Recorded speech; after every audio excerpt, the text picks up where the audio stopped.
I had been on Kethvaran for 11 days when I first saw the offering stone. The fortress sat above the cloud line on a ridge of black volcanic rock, the kind of place where wind never stopped and the air tasted like iron. I was there on trade business.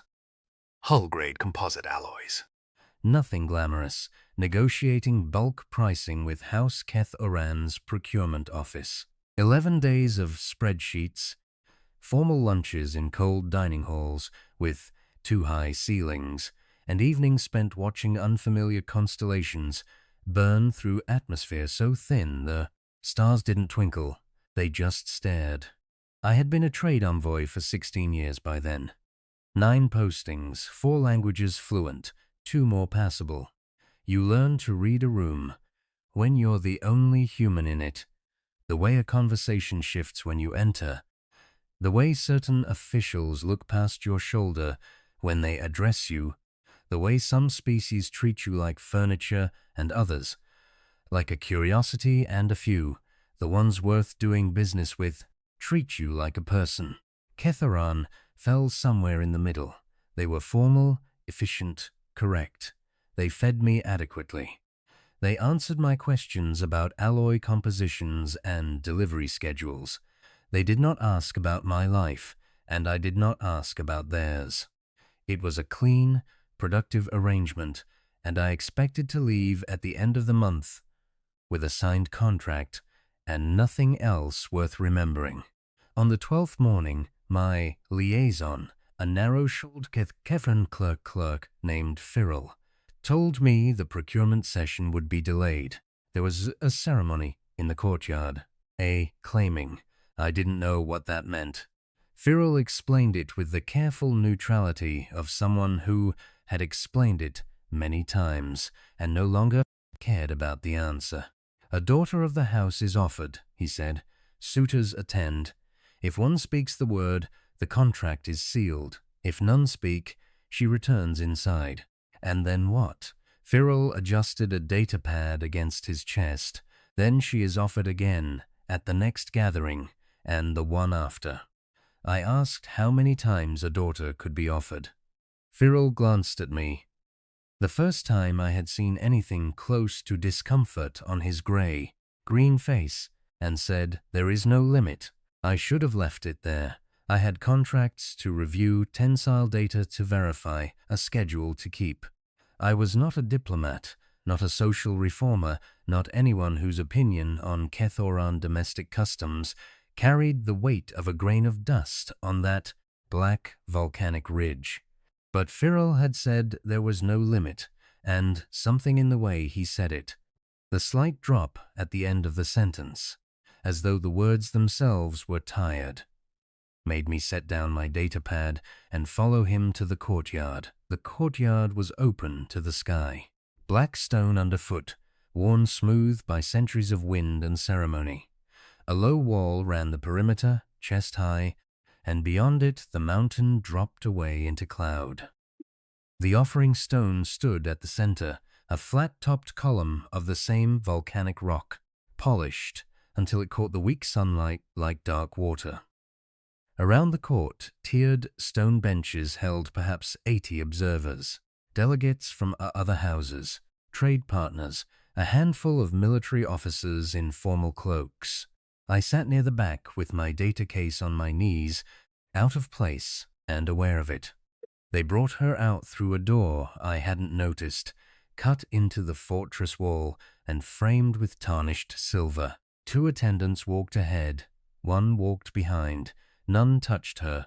Her name, I learned later, was Valana Kethoran, third-born daughter of the senior line, 29 cycles old by their calendar, roughly 34 standard years, tall, taller than me by a hand's width, which put her above most of the Kethoran men in the courtyard too. Her skin was deep teal green, the color of old copper patina, and her hair fell past her shoulders in a thick, dark curtain, indigo black, almost blue where the light caught it. Her eyes, when I finally saw them clearly, were warm copper, the color of a fuel cell contact held up to a lamp. She wore a ceremonial robe, White once, I think, or meant to be. But the fabric was covered in marks. I didn't understand them at first. Small vertical lines, stitched in dark thread along the hem, the sleeves, the high collar, dozens of them. I counted what I could see from the back bench. 40, 45, maybe more along the parts of the fabric that folded against her body. "What are those?" I asked Cyril. He didn't look at me. Refusal tallies, one for each claiming where no suitor spoke. I sat with that for a moment. 45 times, maybe more. She had stood at that stone, or one like it, 45 times, and waited for someone to say a word that no one said. And each time, someone had stitched another line into her robe so that the next gathering would know exactly how many times she had been passed over. She walked to the offering stone and placed both hands flat on it. Her back was straight, her chin was level. Her eyes were open and fixed on a point somewhere, past the low wall, past the cloud, past anything in the courtyard. She did not scan the benches for a sympathetic face. She did not adjust her robe or her hair or her posture. She simply stood and waited, the way someone waits for weather. The house elder Sovrath Kethoran, a broad man with silver-streaked hair pulled tight against his skull, and the formal chain of house authority across his chest, stepped to the stone's left side and spoke the ritual words. I didn't catch all of them. Cyril translated in a low murmur the daughter's full lineage name, her health classification, her genetic viability index, her cycle status. All of it spoken aloud in a courtyard full of strangers, while she stood with her hands on the stone and her face pointed at the sky. Then the floor opened. Any suitor present could approach the stone. They had 10 minutes by the courtyard's sand timer. A glass column mounted on a bronze stand near the elder. To inspect the bride, ask questions of the elder, and speak the claiming word or withdraw. 3 men stood. The first was a Velsoran officer, young, decorated, moving with the confidence of someone who had never been told no. He walked a slow circle around Velana. He looked at her hands, her jaw, the tallies on her robe. He asked the elder something I didn't hear. The elder answered. The officer's mouth thinned. He withdrew without speaking. The second was older, heavy-set, from a trade house whose name I didn't recognize. He approached the stone, studied Velana from about 2 paces away, and turned to the elder. "The third daughter," he said. Cyril translated. "Not the second. The second is contracted," the elder said.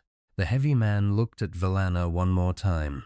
Something in his face, not cruelty, not quite, but something clinical. The way you look at inventory that doesn't move. He shook his head and returned to his bench. The third suitor was young, barely old enough, I thought.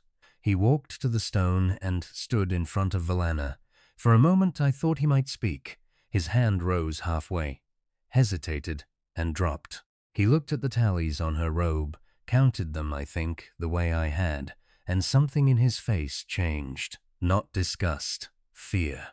The fear of inheriting whatever was wrong with her, whatever 45 refusals meant, whatever signal the tallies broadcast that I couldn't read. He turned and sat down. The sand ran out. The elder spoke a closing phrase. An attendant stepped forward with a small case. From it, she drew a needle and a length of dark thread. Velana extended her left arm without looking. The attendant stitched a new line into the cuff of the robe, number 46, cut the thread, and stepped back. Velana lowered her arm. She turned from the stone and walked back toward the door in the fortress wall. No one spoke to her. No one met her eyes. The courtyard rustled with the sound of 80 people adjusting their weight, clearing throats, reaching for data pads, and then the door closed behind her, and it was done. I sat on my bench and did not move for a long time. Cyril touched my elbow. The procurement session will resume in 1 hour. How long has this been going on? I said. The claiming, her claiming, Valana's. Firil's face was carefully neutral. 7 years, 7 years, since her 22nd cycle. She was offered first at the Accord gathering on Kethvaran's western terrace. No one spoke. She has been offered at every formal gathering since, approximately 6 to 8 gatherings per cycle year. I did the arithmetic in my head. 6 to 8 times a year for 7 years, 46 tallies. Every few weeks, she walked out through that silver-framed door and placed her hands on that stone and stood while strangers looked at her and decided she wasn't worth the word. Why, I asked. What's wrong with her? Firil's expression shifted just slightly, a tightening at the corners of his mouth that could have been irritation or something closer to pain. Nothing is wrong with her. Her health classification is exceptional. Her genetic viability is above median. She is intelligent. She speaks 3 trade dialects in addition to formal Keth Oran. Then why? The first refusal was, there was a dispute between houses, a territorial negotiation that made an alliance with Keth Oran temporarily disadvantageous. The suitor who had been expected to speak withdrew. After that, Firil paused. After that, the tallies speak for themselves. Each refusal makes the next more likely. The marks accumulate. Suitors see the count and they draw conclusions. The count becomes the reason, a cycle. I understood cycles. In trade, you see them. A product gets a reputation for defect. The reputation suppresses orders. The suppressed orders reduce the production run. The reduced run increases per unit cost. The increased cost confirms the reputation. Nothing was ever wrong with the product, just the number attached to it. Who decides to keep offering her? I said. The elder Sovreth Keth Oran. Her father, her uncle. Her father died when she was 11 cycles. Sovrath assumed house authority. The daughters became his to place. And if she refuses to stand. Firil looked at me with something approaching gentleness. A daughter does not refuse the elder's direction. It is not done. I thought about that through the procurement session. I thought about it through the formal lunch, through the cold dining hall with its 2 high ceilings, through the afternoon technical review, where I was supposed to be evaluating tensile specifications. I thought about 46 dark lines on a white robe and a woman's copper eyes fixed on nothing, while strangers circled her and walked away. That evening, instead of going to my quarters, I walked the fortress corridors. Kethvaran was old, centuries old, built from the same black stone as the ridge it sat on, worn smooth by generations of footsteps and wind. The corridors were lit by strips of bioluminescent material embedded in the walls, casting a cold blue-green glow that made everything look like the bottom of a deep lake. I walked without direction, trying to sort my thoughts, and found myself on a covered terrace that overlooked the eastern face of the mountain. She was there. Valana Ketharan sat on a stone bench at the terrace's edge, her back to me, looking out over the cloud bank below. She had changed out of the ceremonial robe and wore a plain dark tunic, simple, unadorned, no tallies. Her dark hair was loose against her shoulders. She held a small data reader in one hand, tilted toward the bioluminescent wall strip for light. I could have turned and left. I should have. But she heard my footsteps on the stone and turned her head, and I saw her copper eyes catch the blue-green light and hold it, and I realized that this was the first time I had seen her face without the offering stone between us. She studied me the way Firil had earlier, assessing, but there was something different in it. Curiosity, maybe. The faint surprise of seeing the only human in the fortress somewhere he wasn't expected. "You were in the courtyard this morning," she said. Her voice was lower than I had expected, steady, the kind of voice that had learned to keep itself even under pressure. I was. You watched the entire ceremony. I did. She looked at me for a moment longer, then returned her gaze to the clouds. Most trade envoys leave after the elder's opening address. It isn't very interesting to outsiders. It was interesting to me. She didn't respond to that. I stood at the terrace entrance, uncertain whether to stay or go, and she didn't invite me closer or ask me to leave. And in that silence I understood something about her. She had learned to exist in the gaps between other people's decisions. She did not ask for things. She did not expect things. She occupied the space she was given, and she endured. I left the terrace without saying anything more. But I thought about her face for the rest of the night, not its beauty, though she was striking in the way that strong features and steady eyes are always striking, but its composure, the total absence of self-pity. The way she sat alone on a cold bench in a cold fortress, reading by dim light, as though this were a life she had chosen rather than one she had been sentenced to. The next morning, I found Firal in the liaison office and asked him a question. If someone speaks the claiming word, what happens? A formal contract is filed. The daughter transfers household registration. The claiming party assumes consort status within the house, receiving the daughter. What does that mean for someone who isn't Kethoran? Someone from outside the bloodline registry? Firal set his datapad down. You are asking about a human. I am asking about the rules. The rules do not exclude non-registered species. A claim spoken at the offering stone by any attendee of a formal gathering is binding under House, Kethoran Charter and the Accord's domestic contract provisions. He paused. But it has never been done. What's the word? I beg your pardon. The claiming word. What is it? Firal studied me. I have been studied by aliens before. It comes with the work. Being the only human in rooms built for people shaped differently than you. But this was different. He was not assessing my trade credentials or my language competency. He was trying to decide if I was serious. Velashan, he said quietly. It means I hold her, or more precisely, she is held by me. The nearest human equivalent might be she's mine now. I thanked him and went to my quarters. I did not sleep well.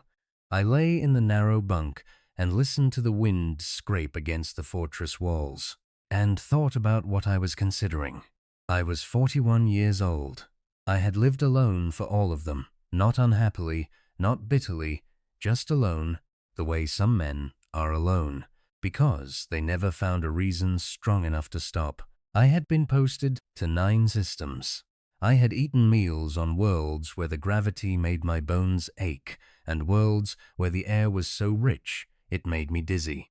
I had negotiated contracts worth more than some colonies, and I had done it competently and without complaint, and I had never once, in 16 years, done something that mattered to anyone in the room for any reason other than the numbers I brought with me. I thought about the terrace, about her face in the blue-green light, about the way she said, "It isn't very interesting to outsiders," not bitterly, not pointedly, just as a fact. The way you describe weather, the way you describe something that has been true so long, it has stopped being a wound and become geography. I want to be precise about this, because precision matters. I was not in love with Valana Kethoran. I had not spoken more than 5 sentences to her. I had seen her for perhaps 12 minutes at the stone, and 5 more on the terrace, and in those minutes I had watched her endure something that no one in the fortress seemed to think was remarkable, and I had felt something break loose in my chest that I did not have a clean word for. What I felt was this: she deserved to be chosen, not rescued, not pitied, chosen, the way you choose something you have looked at clearly and decided matters. I had spent 41 years not choosing much of anything beyond the next contract and the next posting and the next cold dining hall. It occurred to me, lying in that bunk with the wind outside, that I might have been waiting for something worth the word. I told myself there were 100 reasons not to do it. I was a trade envoy, not a diplomat. I had no standing in Ketharon society. I did not know her. She did not know me. The contract was binding, and I had no idea what consort status entailed in a house whose customs I had been studying for less than 2 weeks. I would be inserting myself into a political structure I barely understood. For a woman who had never asked for my help, in a fortress above the clouds on a planet I could not pronounce correctly. I told myself all of this. I lay in the dark, and I weighed every reason against the image of an attendant stitching a 46th mark into a white robe while the woman wearing it held out her arm and did not look down, and the reasons, one by one, stopped mattering. I got up before dawn. I pressed my boots on and went to find the house registrar. The next claiming was held 3 days later. A smaller gathering, perhaps 40 people, mostly house members and a few visiting delegates from a mining concern on the southern continent. The same courtyard, the same wind, the same offering stone, dark and polished, catching the morning light. Valana walked out through the silver-framed door. The same robe, 46 tallies. Her hands went flat on the stone. Her eyes went to the distance. Her face was composed the way a wall is composed, not through effort, but through having been standing long enough that the idea of falling no longer occurred. The elder spoke the lineage name, the health classification, the genetic index. The sand timer was turned. One suitor stood. An older Keth Oran from a northern territory, large, careful, slow. He approached the stone and asked the elder about agricultural merger terms. The elder answered. The man weighed the answer visibly, calculating yield, and overhead the way I calculate tensile specifications, and withdrew. No one else stood. The sand was half gone. I stood. The courtyard was quiet already, but the quality of the quiet changed. I felt it in the way Firil's breath stopped beside me, in the way the elder's eyes tracked me as I walked down the stone steps from the back bench. A human, the only human in the room, walking toward the offering stone in a trade envoy's plain jacket with no house chain, no formal cloak, no crest. Valana did not move. Her hands stayed flat on the stone. Her eyes stayed on the distance. She had watched suitors approach 46 times. She had no reason to think 47th would be different. Not close, 3 paces, the formal inspection distance. But I did not circle her. I did not look at her hands or her jaw or the tallies on her robe. I looked at her face. She had fine features, a strong jaw that softened at the chin, a thin scar along her left temple, old silver against the teal-green skin.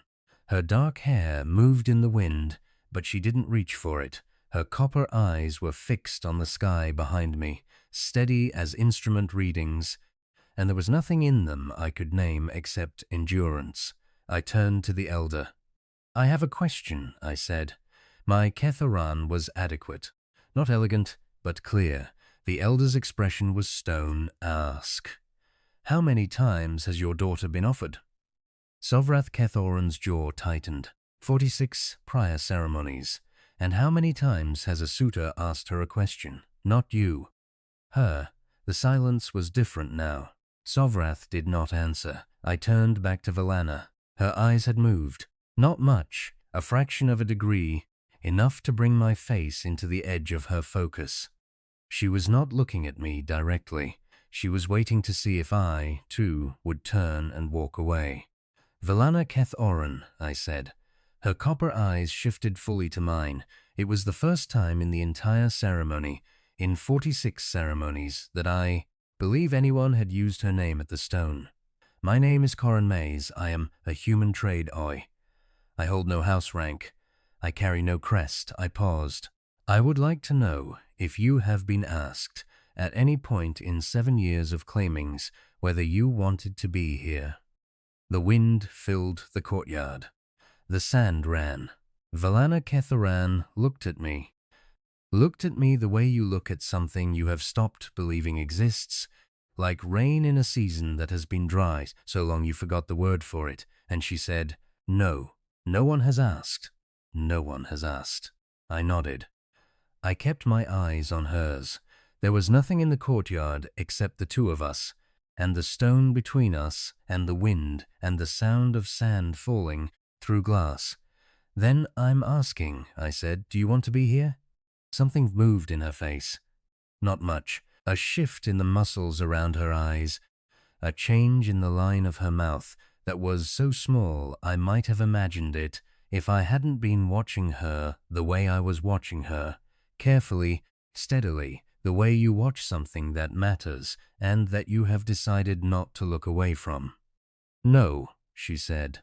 Her voice was low and even, and the single syllable carried more weight than any trade negotiation I had ever conducted. "I do not."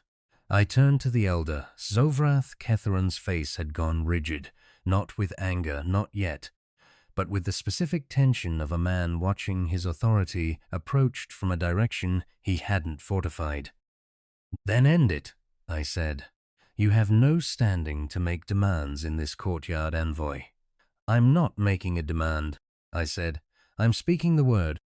I looked at Valana. Her eyes were on me, her hands were still flat on the stone, but her fingers had curled, just slightly, the nails pressing into the polished black surface. "Velashan," I said. The courtyard went silent. Not the rustling, adjusting, throat-clearing silence of 40 people watching a routine ceremony. True silence. The kind where the wind sounds loud. The elder did not move. "Velashan," I said again, quieter, for her. "She's mine now, the house registrar."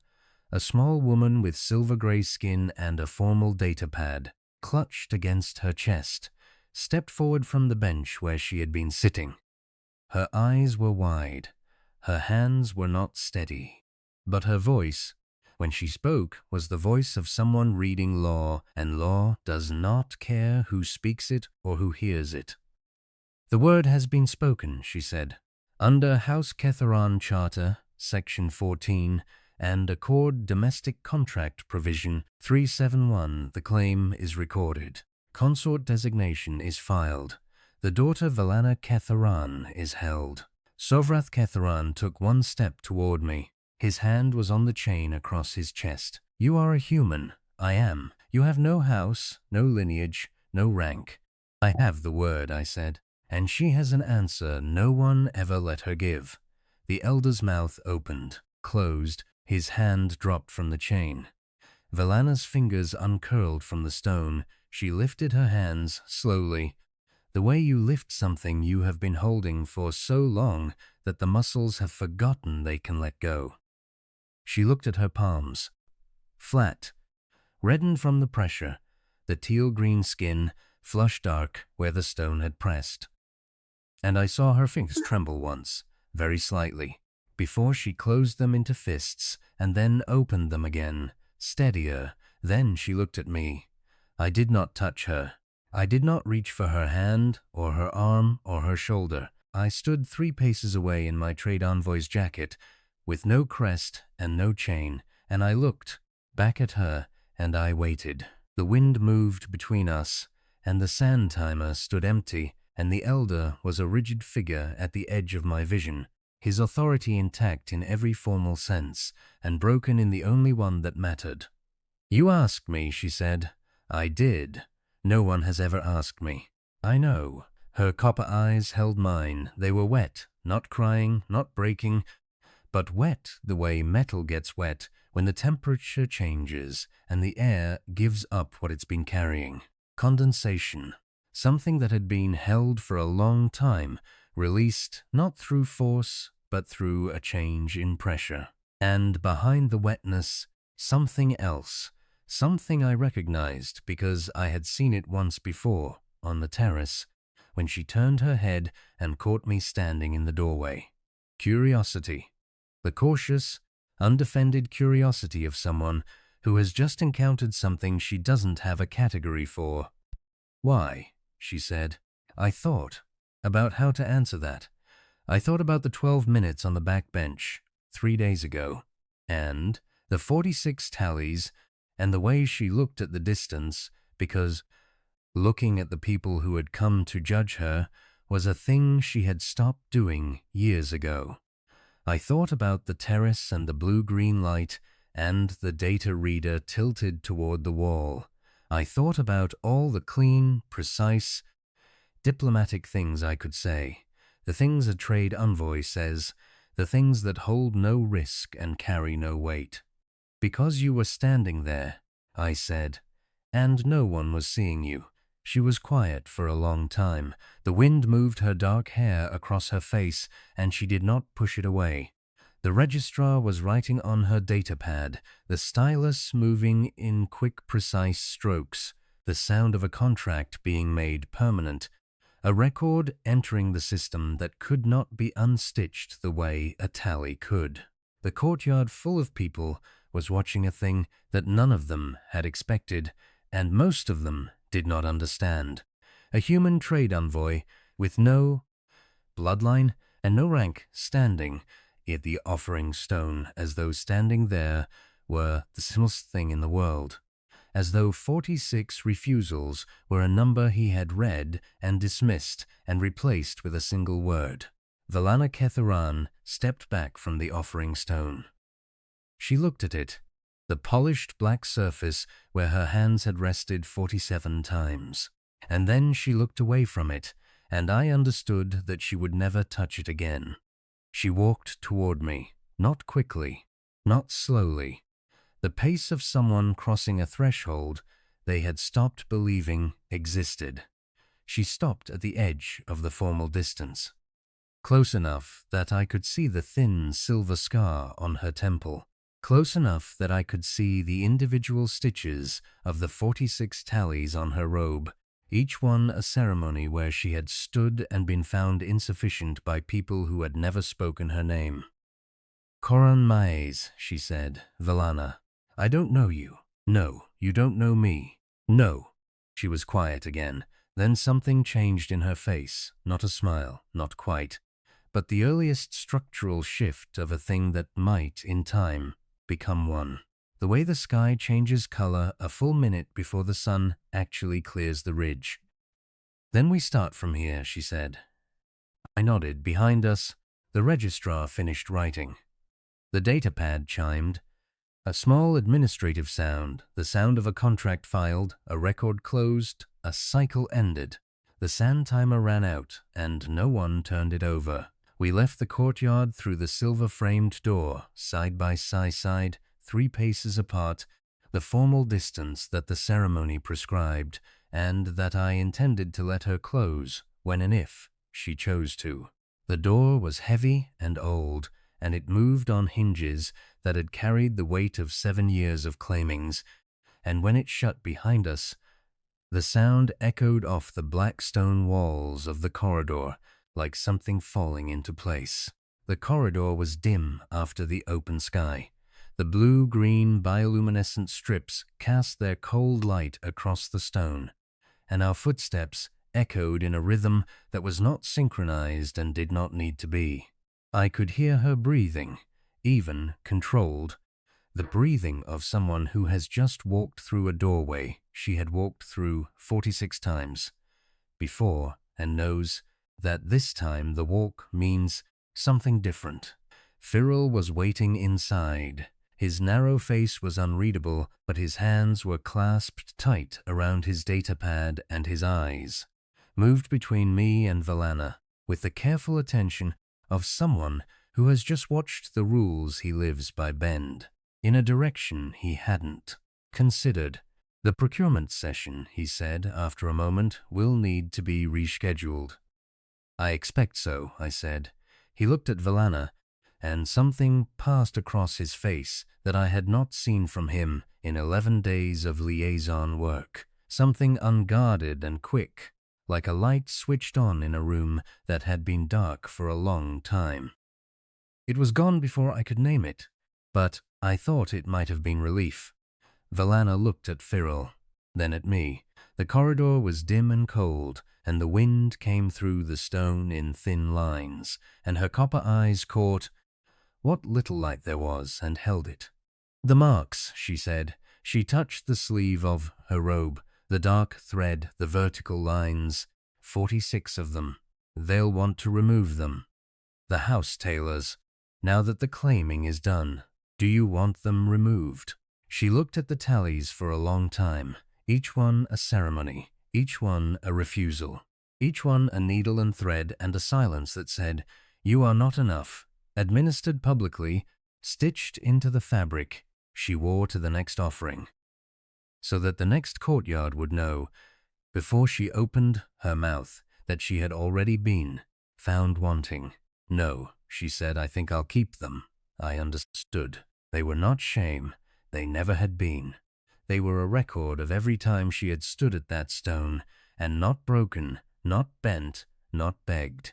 46 proofs that she could endure a thing that should not have been asked of her and come back standing. "Then keep them," I said. We walked down the corridor together, 3 paces apart, the wind outside, the stone underfoot, the blue-green light making everything look like a place that existed underwater, a place between one world and the next. She walked with the same straight-backed composure she had carried at the stone, but something was different now. A looseness in her shoulders, a fraction of a degree less rigidity in the line of her spine, as though a weight she had been balancing there for 7 years had shifted, and she was still learning how to stand without it. I had come to Kethvaran to negotiate hull composites. I was leaving, whenever I left, and I was in no hurry now, with something I hadn't known I was looking for, given by a woman who hadn't known anyone was coming. The future, whatever it held, however long it took to learn each other's names and silences, and the shape of a life built between 2 people who had started as strangers in a cold courtyard above the clouds, was ahead of us. Unwritten, unclaimed by anyone but ourselves, that is how it started. Not with love. Love takes time, and time was a thing we were only beginning to have. But with a word spoken at a stone, and a question no one else had thought to ask, and a woman who heard it and, for the first time in 7 years, answered.